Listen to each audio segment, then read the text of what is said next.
new reporting this morning about Donald Trump's handling of potentially sensitive national security information while he was president. According to the New York Times and 60 Minutes Australia, Trump allegedly shared information about his calls with the leaders of Ukraine and Iraq with an Australian billionaire named Anthony Pratt, who is a member of Mar-a-Lago.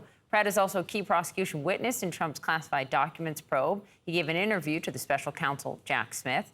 CNN's affiliate in Australia, 9 News, obtained what they claim are secret recordings of Pratt speaking about Trump. Here's what he allegedly said about a conversation Trump had with Iraq's president. I hadn't even heard it. It hadn't even been on the news yet. He said, I just bombed Iraq today.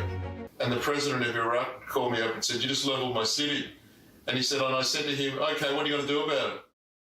And he also recalled Trump sharing information about that infamous call with Ukrainian President Volodymyr Zelensky, where Trump pressured Zelensky to launch an unfounded corruption probe of Joe Biden. Trump said, you know, that Ukraine phone call, that was nothing compared to what I usually do. And he said, that Ukraine phone call, that's nothing compared to what we usually talk about. Pratt also offered some searing critiques of Trump's personal ethics, saying he, quote, says outrageous things nonstop. CNN's Caitlin Polantz is in Washington with more. Good morning, Caitlin. So what more can you tell us about this particular witness and these conversations?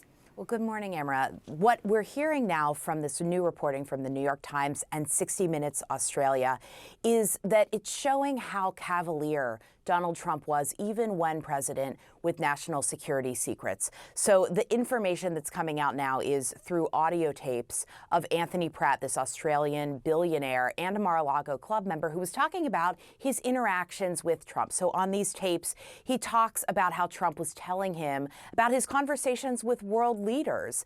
One of the tapes, Pratt describes Trump talking to him about speaking to the president of Iraq. So the specifics of what Pratt said on that tape include, he said, so speaking about Trump, I just bombed Iraq today. The president of Iraq called me up and said, you just leveled my city. I said to him, okay, what are you going to do about it?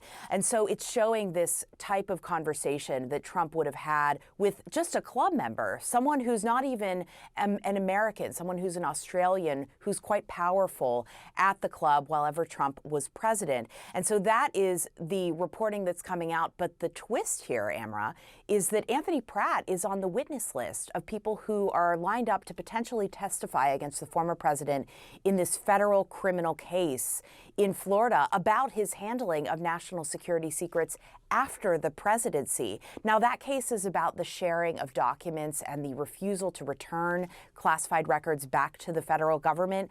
But knowing what Pratt had to say here on these audio tapes about his interactions with Trump while Trump was president, that could very well be playing into the case. We don't know exactly what Pratt would testify to at a trial like that, but we do know, Amara, that prosecutors really want to highlight how it is a risk to the United States to have someone who knows state secrets, who's willing to share them with others, and who knew that he had a responsibility not to share things like that. It's incredible. If the former president was that cavalier with, as you say, a club member, a powerful club member, you wonder what he was allegedly, potentially, saying to closer friends and family members. Caitlin Polantz, great to see you. Thank you very much.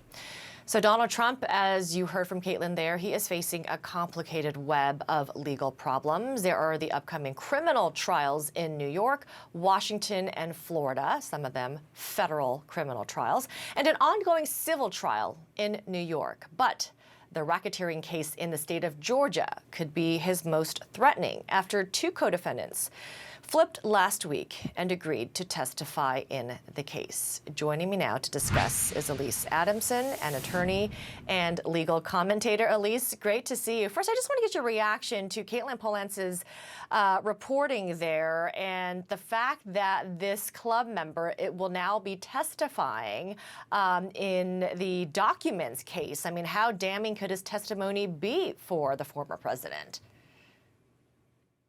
Yeah, this was interesting development, but not surprising. I think the allegations against Mr. Trump in the document case in general indicate this cavalier attitude and his continued disclosure of sensitive information. I think his testimony could be potentially very damning. It's going to set out a pattern of former President Trump sharing very sensitive, classified information to people who did not have a security clearance or were able to hear it. I think it's also important to note, and as the reporting did, that Mr. Pratt was already on the witness list. So it's unclear as to whether or not Jack Smith was aware of this recording, but he's very aware of the potential evidentiary value of what Mr. Pratt has to say.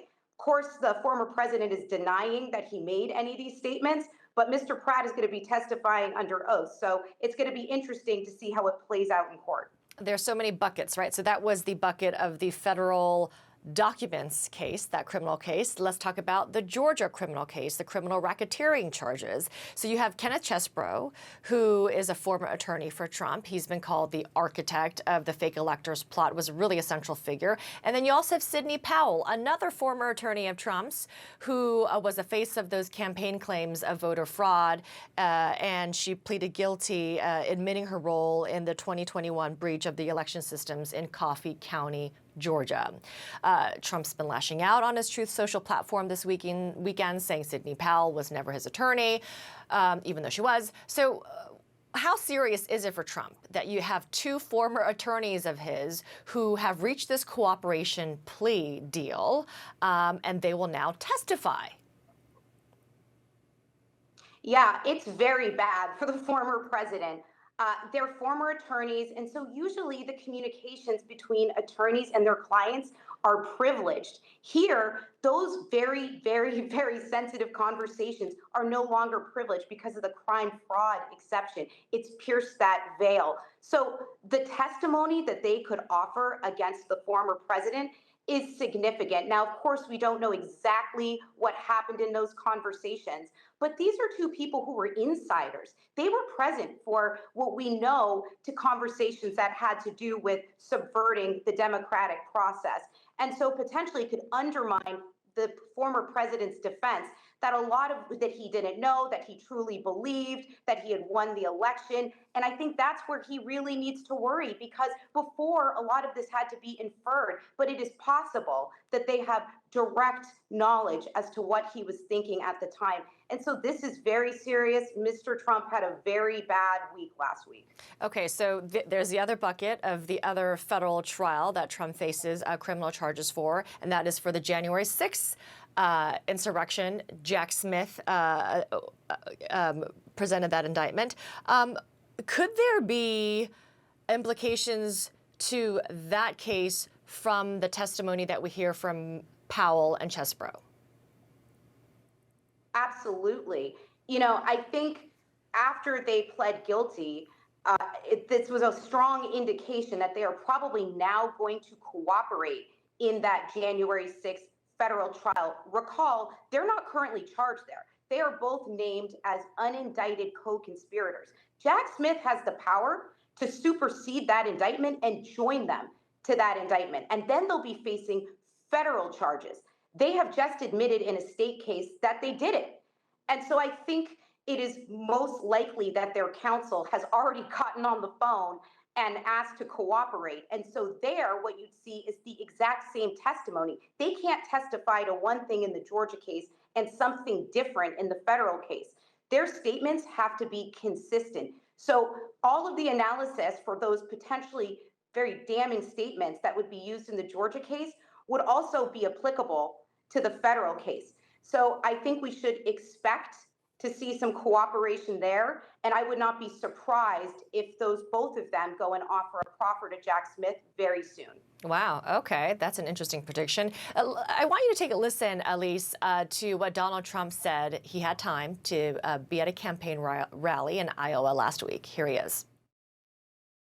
What they don't understand is that I am willing to go to jail if that's what it takes for our country to win and become a democracy again.